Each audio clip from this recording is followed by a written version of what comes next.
ডিম ছাড়া এমন একটা কেকের রেসিপি শেয়ার করব আপনাদের সাথে, যারা কেক তৈরি করতে একদমই পারে না তারাও এই রেসিপিটা দেখে ঝটপট এমন একটা সুন্দর স্পঞ্জি কেক তৈরি করে নিতে পারবে মাত্র কিছু উপকরণে আর মাত্র 15 মিনিট সময়ের মধ্যে।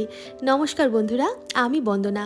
মিঠাই ম্যাজিক শপ কিচেনে আরও একটা নতুন রেসিপির সাথে আপনাদের সবাইকে জানাই অনেক অনেক স্বাগত। আজ আপনাদের সাথে শেয়ার করব কফি কেকের রেসিপি। মাত্র 2 চামচ কফি পাউডার দিয়ে এই কেকটা তৈরি হয়ে যাবে ডিম ছাড়া। হ্যাঁ, যারা নিরামিষ খান তারা কিন্তু এই কেকটা অবশ্যই ট্রাই করবেন।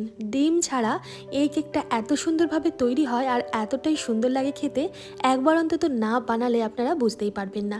চলুন দেরি না করে চটপট সবচেয়ে সহজ পদ্ধতিতে কফি কেকের রেসিপিটা আপনাদের সাথে শেয়ার করে দিই। এখানে আমি হাফ কাপ মতন দুধ নিয়েছি, ঈষৎ উষ্ণ গরম দুধ। দুধের মধ্যে 2 চামচ মতন ইনস্ট্যান্ট কফি পাউডার গুলে রেখে দেব। কেক তৈরি করার ক্ষেত্রে একটা জিনিস মাথায় রাখতে হবে, কেক তৈরি করার যে উপকরণগুলো যেমন ডিম, দুধ, মাখন বা দই, এগুলো কিন্তু ফ্রিজ থেকে বের করে সাথে সাথে মানে খুব ঠান্ডা আমরা ব্যবহার করব না। কেক তৈরি করার সমস্ত উপকরণ রুম টেম্পারেচারে ব্যবহার করতে হবে, আবার খুব গরমও কিন্তু ব্যবহার করব না।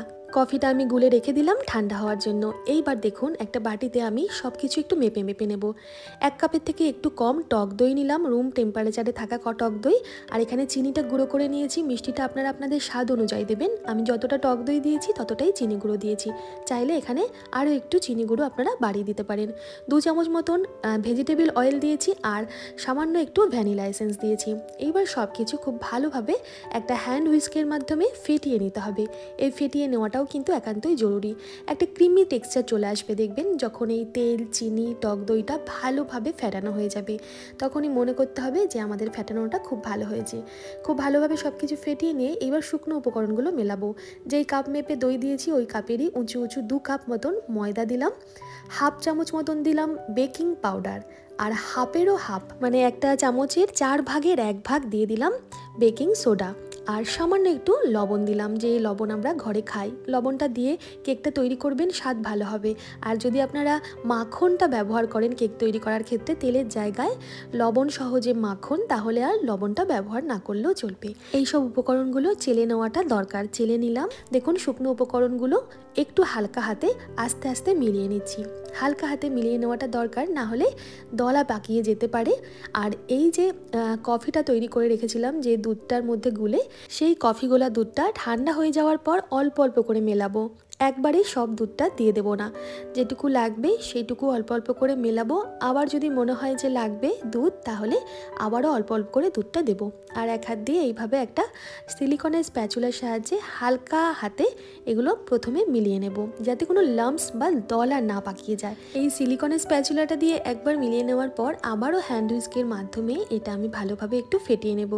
আর কেক তৈরি করার ক্ষেত্রে আরও একটা জিনিস মাথায় রাখা দরকার, যখন আমরা স্প্যাচুলার সাহায্যে সব উপকরণ মেলাচ্ছি বা এইভাবে হ্যান্ড হুইস্কের মাধ্যমে আমরা কেকটা তৈরি করার জন্য সব উপকরণ ফেটাচ্ছি, তখন যেন হাতটা আমাদের একদিকেই ঘুরতে থাকে। ঠিক আমি যেভাবে একদিকেই হাতটা ঘোরাচ্ছি, এদিক ওদিক মানে ডান দিকে বাঁ দিকে একবার একবার করে যদি ঘোরানো হয়, তাহলে কিন্তু কেকটা ফুলবে না।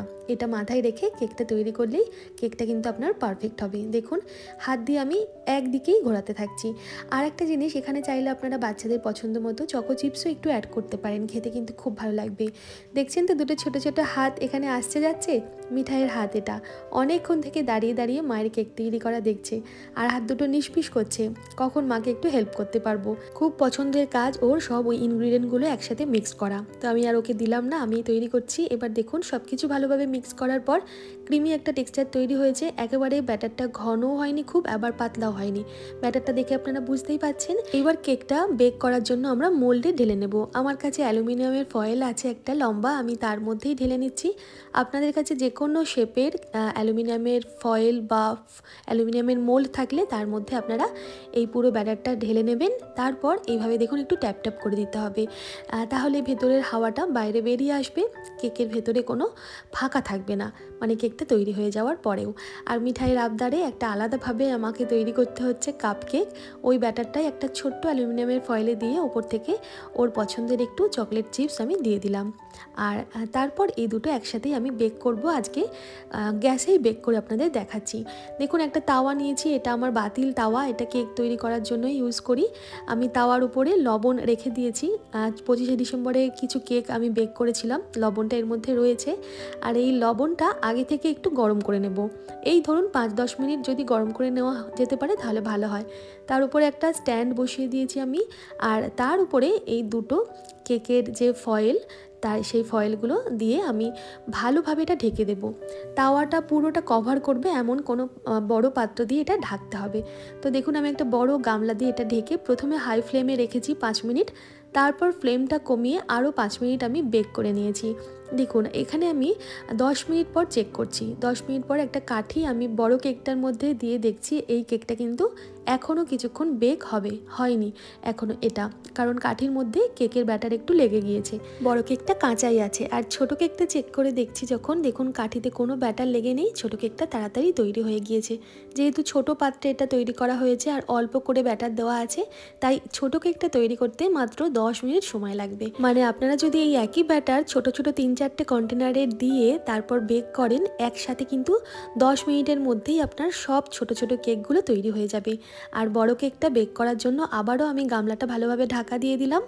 একটু লক্ষ্য রাখলাম কোনো দিক থেকে যাতে হাওয়াটা না বেরিয়ে যায়। ঢাকা দিয়ে আরও আমি 10 মিনিটের জন্য বেক করে দিয়েছি। মানে বড় কেকটা তৈরি হতে মোট আমাদের 20 মিনিট সময় লেগেছে। দেখুন আমি 20 মিনিট পর আবারও চেক করে নিলাম, কাঠিটা কিন্তু একদমই শুকনো, কিছুই লেগে নেই এর গায়ে। খুব সুন্দরভাবে কফি কেকগুলো আমাদের বেক হয়ে গিয়েছে। আর আমি যখন কেক মোল্ডের মধ্যে কেকের ব্যাটারটা দিই তখন কিন্তু অর্ধেকটা দিয়েছিলাম, মানে কেক মোল্ডের মধ্যে পুরোটা ভর্তি করে ব্যাটারটা দিইনি, হাফ দিয়েছিলাম। আর ফুলে ফেপে পুরো মোল্ডটা ভর্তি হয়ে গিয়েছে। খুব ভালোভাবে ঠান্ডা হয়ে গেলে তারপর আমি এই কেকের মোল্ডের থেকে এই কেকটা বের করে আপনাদের দেখাচ্ছি। এই যে নিচের দিকে একটু পোড়া লেগে গেছে, এটা কেন হয়েছে বলুন তো? একে তো অ্যালুমিনিয়ামের ফয়েলে আমি কেকটা বেক করেছি, ফয়েলটা ভীষণ পাতলা হয়, আর ওই ফয়েলটা নুনের মধ্যে ডাইরেক্ট একটু লেগে গিয়েছিল। মানে আমি যে তাওয়ার উপর নুনটা দিয়েছিলাম তার উপর স্ট্যান্ডটা কিন্তু উল্টো করে দিয়েছিলাম, আর উল্টো করে দেওয়ার কারণেই এই মোলটা একটু নুনের সংস্পর্শে চলে আসে। আর নুন যেহেতু ভীষণ গরম হয়ে গিয়েছিল তাই জন্য ওই মাঝখানটা একটুখানি পোড়া লেগে গিয়েছে। স্ট্যান্ডটা যদি আমি সোজা করে তার উপরে এই মোলটা দিতাম তাহলে কিন্তু এইভাবে পুড়ে যেত না।